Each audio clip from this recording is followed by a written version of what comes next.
Welcome back, everybody, to the Remarkable Thinking Talmudist podcast. Okay, I don't know if it's remarkable or not, but hey, I love the Gemaras. It's not about the podcast, it's about the Talmud. That's remarkable. All right, we're now beginning the 21st page of Tractate Shabbat. We're on to Tractate Shabbat 21b, about 15 lines from the bottom. Because tomorrow, Shabbos, is the 25th of the month of Mar Cheshvan, which is exactly 30 days prior to the 25th of Kislev, which is going to be the beginning of Hanukkah, I decided that for the next few weeks, we'll be learning the Talmud that leads up, that tells us and teaches us about Hanukkah, the source for Hanukkah. What is it all about? Why? Why is it so important? First is because the Torah teaches it to us.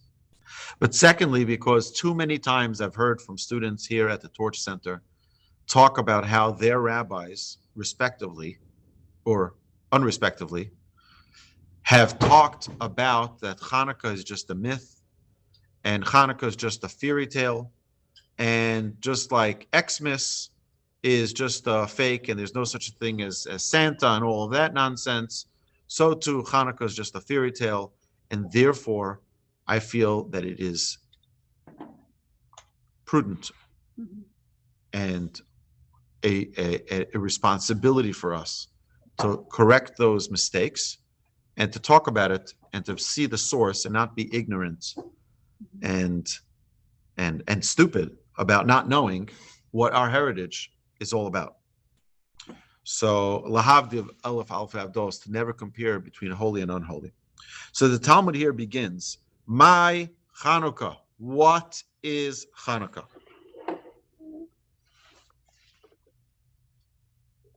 Remind me, please, when we conclude this Gemara to go back, because the Talmud really begins about 20 lines earlier, and it starts talking about technical things. And then the Talmud stops and says, whoa, stop it. Well, what are you talking about? Menorah, when we light, how we light. Oh, no. What is this Chanukah? What's this all about? And that's where we're going to start. Tana Rabbanon, the rabbis taught in a brisa. Mitzvahs. I apologize. Okay, here we go. My Chanukah. What is the reason for the rabbinic Yom Tov of Chanukah? On account of which miracle did the rabbis establish it? The Tanu Rabbanon, because the rabbis taught in a brisa found in Megillas Tanis. B'chof Hei B'Kislev Yoma de Chanukah, on the 25th day of Kislev.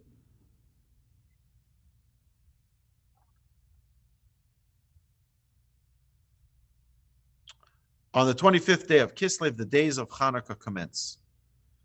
Timanye Inun, there are 8 days in all. Delo lemispat behon, delo lehisanos behon, on which we don't permit eulogizing and we don't permit fasting. For when the Syrian Greeks entered the sanctuary, timu kolashmanim shavahechol, they contaminated all the flasks of oil that were in the sanctuary. Malchus Beis Chashmonaim v'Nitzchum, and when the royal Chashmonaim house, Chashmonian house, gained the upper hand and vanquished them, Badku v'lo matzu elapach echot shel shemen. The Chashmonians searched the Heichal area and found only one flask of oil, Shahaya Munach b'chosama shel Kohen Gadol, that was lying out of sight with the Kohen Gadol's seal still intact. And it contained only enough oil to kindle the menorah for one day. However, a miracle was performed with this oil, and they kindled the lights of the menorah with it for 8 days. Recognizing that the miracle had eternal implications. In the following year, the Chashmonians, the Chashmonaim, and the Sanhedrin, the Jewish court, recognizing that the miracle had eternal implications. In the following year, the Chashmonaim and the Sanhedrin established and rendered these 8 days permanent festival days, Behalel Vehodah, with respect to the recital of Hallel and thanksgiving. That's the story. We're going to get to it in more detail. But let's see what the commentaries say here.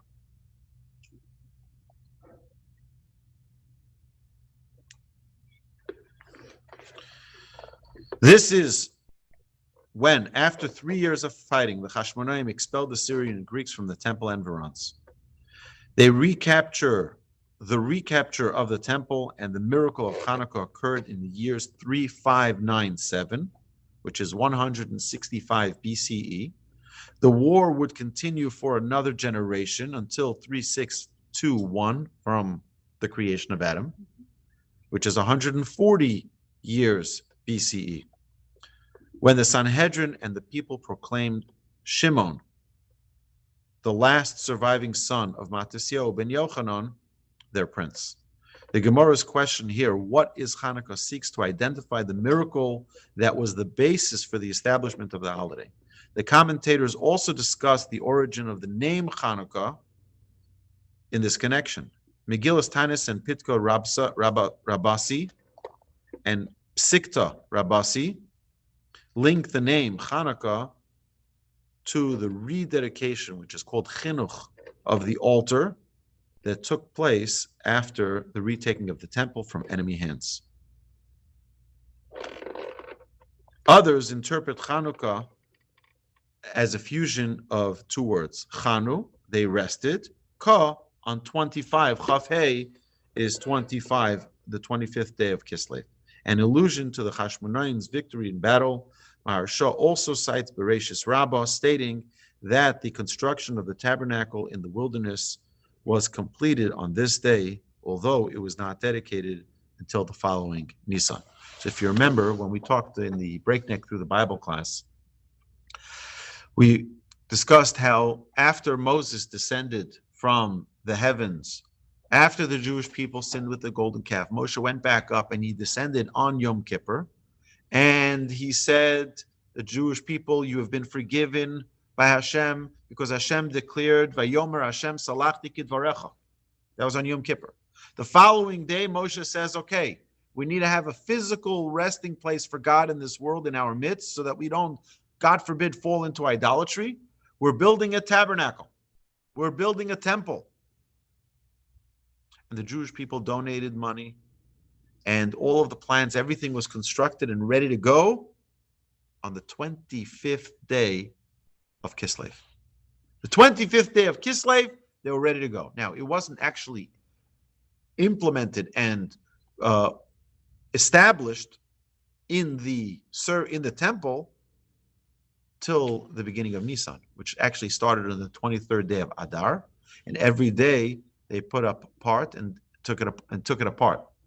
They put up part of the tabernacle and took it down. They put together, right, all the different parts that were necessary to be constructed, and then took it back down. Every day doing another part and taking it down. Another, what they did yesterday and another part, and took it all down. And that way they learned how to assemble and disassemble the entire tabernacle for those 7 days.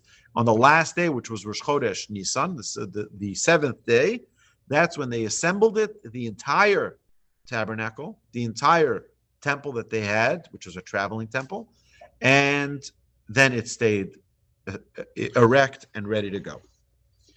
What day were all of these pieces ready to assembled and put together and designed and all concluded?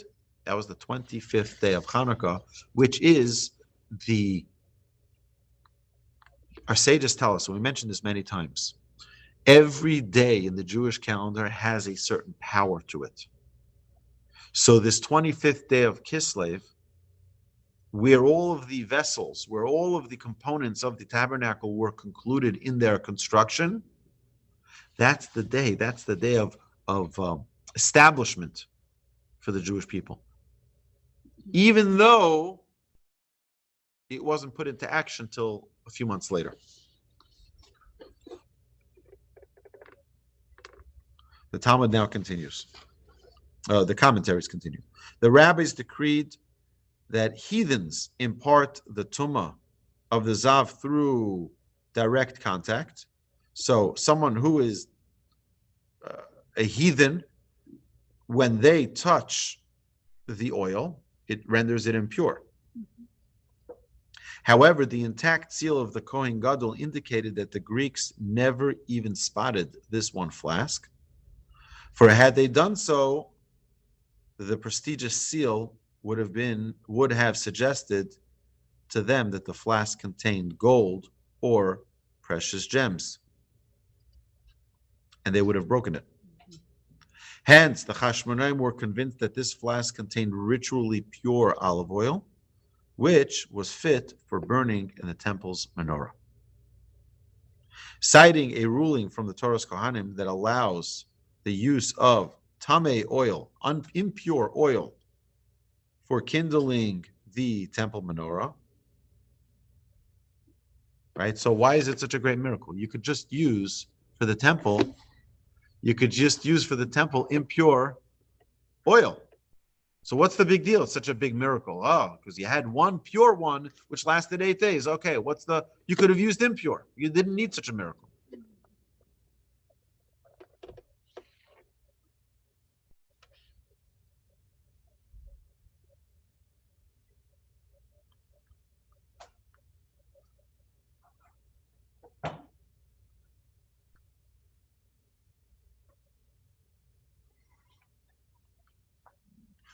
Bnei Yeshua explains that it was by providential design that a miracle was performed with the single flask of undefiled oil to make the Jews aware that they were once more God's beloved, able to perform the mitzvah in a pure, unadulterated fashion.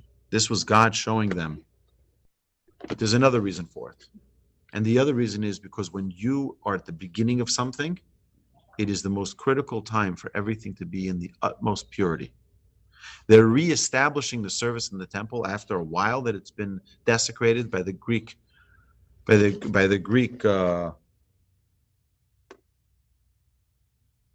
Romans, Syrians. by the Syrian Greeks. It was proper for them to reestablish it in the purest of ways, not to rely on a ruling that they can use impure oil. All right. Now,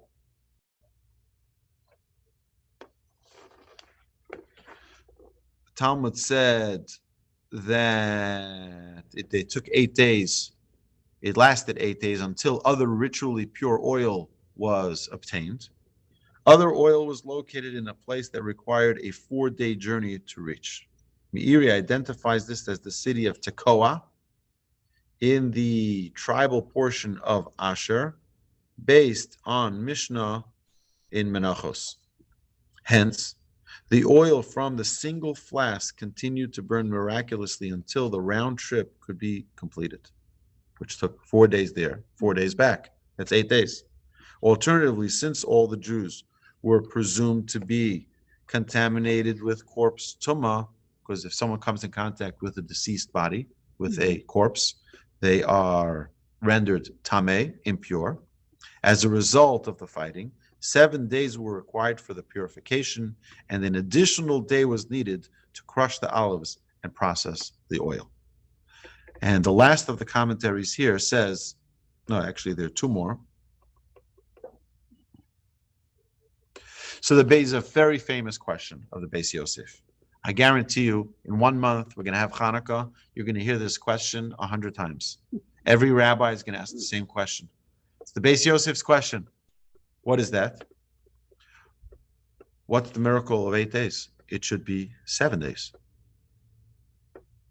Right? They had flask for 1 day. So how many days is the miracle? The miracle is only 7 days. Not 8 days. Over the centuries, many great Torah scholars have presented numerous answers to this justly famous question.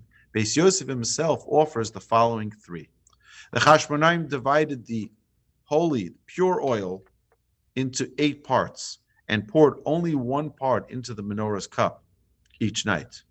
Since the 1/8 portion burned the entire night, each night indeed witnessed the miracle. Answer number 1. Answer number 2, the flask remained full after every filling of the menorah's cups.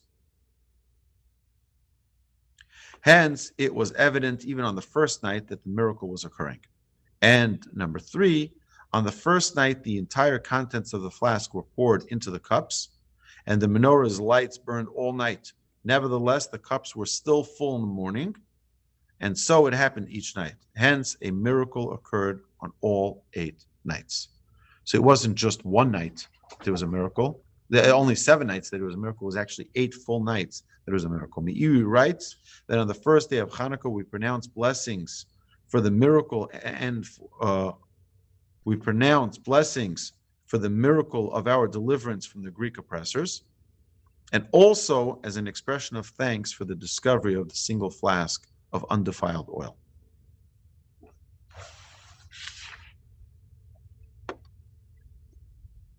But that makes it, if the oil was renewed every night and ground full, that contradicts what my understanding that they had to go away, 4 days and then pick up the oil. Right. Again, there are different reasons. They're all accurate. It means there's no contradiction here. It was 1 flask of oil that was found. That's agreed according to all opinions, Okay. according to all commentaries.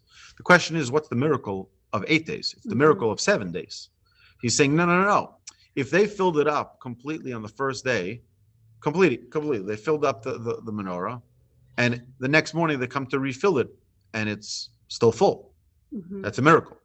This right. Yeah. The second night they light it again, and again it's lit, and it lights the whole night, and it stays full till the next morning. So again, it's a miracle every day for 8 days until they came back. They went out and got it. They came back with more, and at that point it emptied out on the 8th day. So, yeah. All right, you understand? I get it. Mm-hmm. How are you, Pascal? I'm doing well. It's great to see you. Brings me so much joy that you're here with us. Thank you.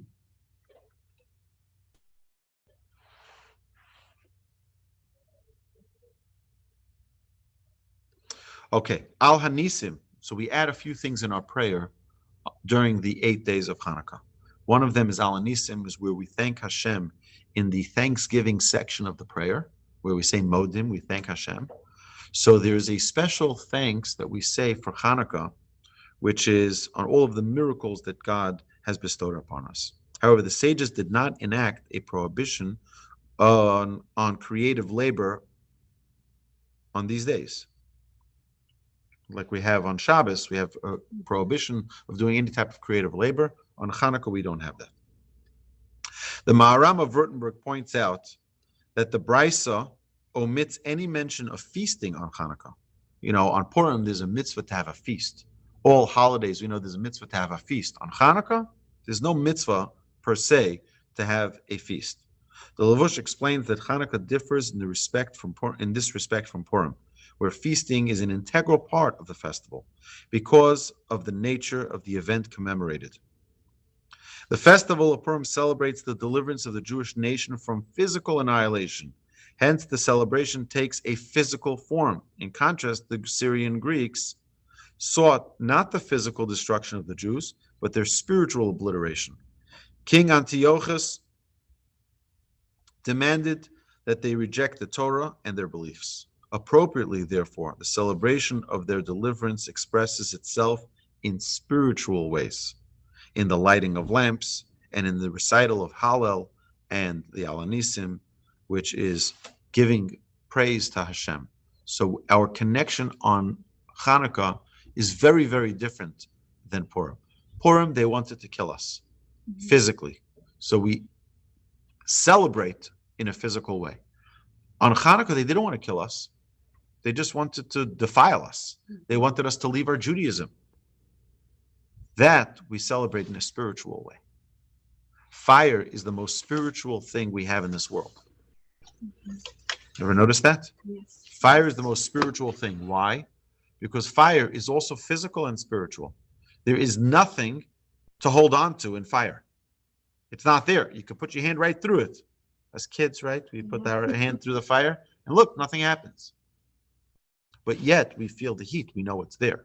It is real because it's a total perfect blend of the physical and the spiritual. That's why we start Shabbos with the lighting of the candles, because we're taking an entire Sheshes Yamim Tavod, all the 6 days of the week where we work and work and work, a physical toil, and elevate it all, and make it into something spiritual where we're completely removed on Shabbos from the physical. We're living on a whole spiritual plane. My dear friends, thank you so much. And I look forward to seeing you next week. Thank you. Shabbat shalom, Rabbi. Shabbat shalom, Shabbat everybody. shalom. Have a Shabbat good shalom. one. Shabbat Appreciate shalom. it. Rabbi, I wanted to ask you, do you have